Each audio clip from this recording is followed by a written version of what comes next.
बंगाल में जो एसआईआर अभी हुआ है, काफी महीने से ये सिलसिला चल रहा है। एक महीने में खत्म करने का था, वो तो ऑब्वियसली हो नहीं पाया।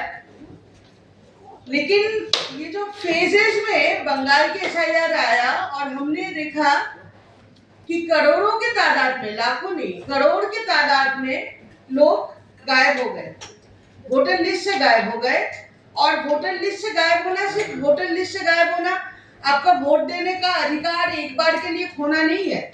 जैसे कोर्ट हम लोगों को बता रहे हैं, थोड़ा सलाह दे रहे हैं कि इसी बार तो वोटर लिस्ट से नाम गायब हुआ है, ठीक है, आप लोग पेशेंट रहिए।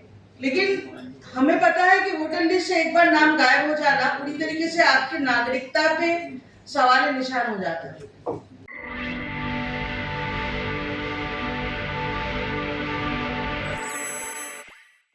अगर है और नाम, पापा का नाम में शेख लिखा हुआ है और बेटा का नाम में एसके लिखा हुआ है, तो वो तुरंत उसको डिलीट कर रहे हैं, जबकि दोनों ही शेख है। शेख लिखने का अलग अलग तरीका है जो लोग लिखते हैं। इसके साथ साथ 6 सिबलिंग्स से ज्यादा, अगर 6 भाई बहन से ज्यादा निकला तो बहुत लोगों का नाम उससे डिलीट किया गया है। तो ऐसा तो कोई पॉपुलेशन का लिमिट तो नहीं है ना इस देश में कि 6 से ज्यादा बच्चा नहीं हो सकता है। तो ऐसे तरीके से मोस्ट इलॉजिकल डिस्क्रिपेंसी से और इसी के अपनी गलती से आज लाखों लोगों का नाम बाहर हो चुका है। तो ये जो हम लोग आपको आवाज सुनाई, कुछ जो मतलब ये बस एक झलक है। ऐसा ही लाखों एग्जाम्पल्स है और सारे लोगों के पास, बावजूद सारे डॉक्यूमेंट्स के, बावजूद सारे कागज के, उनका नाम आज बाहर हो चुका है। तो मैं नदीम खान को बुलाना चाहती हूँ कि आप आके एक संदर्भ दे। हो सकता है वो सिर्फ बदतर ही हो सकता है, और वही हमने बंगाल की अनुभव में भी देखा। बंगाल में जो एसआईआर अभी हुआ है, काफी महीने से ये सिलसिला चल रहा है। एक महीने में खत्म करने का था, वो तो ऑब्वियसली हो नहीं पाया। लेकिन ये जो फेजेस में बंगाल के एसआईआर आया और हमने देखा कि करोड़ों के तादाद में, लाखों नहीं करोड़ के तादाद में लोग गायब हो गए, वोटर लिस्ट से गायब हो गए। और वोटर लिस्ट से गायब होना, सिर्फ वोटर लिस्ट से गायब होना, आपका वोट देने का अधिकार एक बार के लिए खोना नहीं है। जैसे कोर्ट हम लोगों को बता रहे हैं, थोड़ा सलाह दे रहे हैं कि इसी बार तो वोटर लिस्ट से नाम गायब हुआ है, ठीक है, आप लोग पेशेंट रहिए। लेकिन हमें पता है कि वोटर लिस्ट से एक बार नाम गायब हो जाना पूरी तरीके से आपकी नागरिकता पे सवाल निशान हो जाता है। वोटर लिस्ट से जिन लोगों का नाम गायब हुआ है, उन लोगों को पासपोर्ट ऑफिस में भी दिक्कत हुआ है।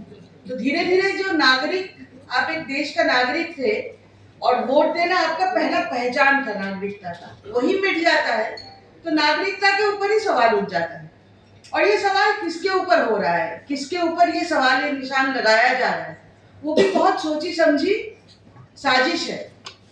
वो कोई ऐसे ही मतलब लॉ एंड ऑर्डर का प्रॉब्लम नहीं है, वो ऐसे ही बिना सोचे कुछ लोग गायब हो जा रहे हैं, ऐसा नहीं है। हम स्पेक्ट रिसर्च एसोसिएशन से एक जो रिपोर्ट लेके आए थे, उसमें हमने पाया कि 4M, मथुआ कम्युनिटी बंगाल की, मुसलमान कम्युनिटी, महिलाएं और माइग्रेंट लेबर, इन चारों के तादाद, इतना ज्यादा तादाद में ये लोग गायब हुए हैं। इतने ज्यादा तादाद में मथुआ कम्युनिटी के लोग, मुस्लिम कम्युनिटी के लोग, महिलाएं और माइग्रेंट लेबर गायब हो गए वोटर लिस्ट से, कि आप उसको बस एक एक्सीडेंट नहीं बोल सकते। ये बहुत सोची समझी साजिश चल रही है, जिसको हमें समझना पड़ेगा, जिसके खिलाफ आवाज उठाना पड़ेगा। उसी लिए हम ये मीटिंग आज रखे हैं। पहले हम कुछ वीडियोस चलाएंगे बंगाल के जमीनी तहत कुछ लोग जाके लोगों की आवाज लेके यहाँ दिल्ली तक पहुंचे हैं, इसी उम्मीद के साथ कि यहाँ पे आवाज जब गूंजता है तो सुनाई देता है थोड़ा बहुत, क्योंकि मालदा मुर्शिदाबाद के लोग तो बहुत दिनों से वहाँ पे धरने पे प्रदर्शन पे बैठे हैं, उनका आवाज सुनाई नहीं दे रहा है। कोर्ट को तभी सुनाई दिया जब वो एग्रेसिवली प्रोटेस्ट करने लगा, क्योंकि उनका भी नागरिकता, उनका वोट का अधिकार जा रहा है। तो कोर्ट को बुरा लग गया कि कैसे जज को रात भर घेर सकता है। लोगों की गुस्सा समझने की कोई उम्मीद तो कोर्ट से नहीं है। जज को कैसे घेर लिया सारा रात, इसी पे वहाँ पे एनआईए का इन्वेस्टिगेशन हो रहा है, लोग अरेस्ट हो रहा है। सीए के खिलाफ जब हम आवाज उठाए थे, जिस तरीके से हमारे ऊपर अलग अलग तरीके से दमन पीड़न हुआ था, उत्पीड़न, वही सारे दोबारा बहुत बुरी तरीके से देखने को मिल रहा है। तो खैर, मालदा मुर्शिदाबाद के लोग इतने दिनों से जो बात बोल रहे थे वो यहाँ तक सुनाई नहीं दिया। आज हम यहाँ पे आपको सुनाएंगे और उम्मीद है कि आप उनके बात सुनेंगे। तो हम शुरू करेंगे कुछ वीडियोस के साथ जो वहाँ के लोग खुद बताएंगे आपको।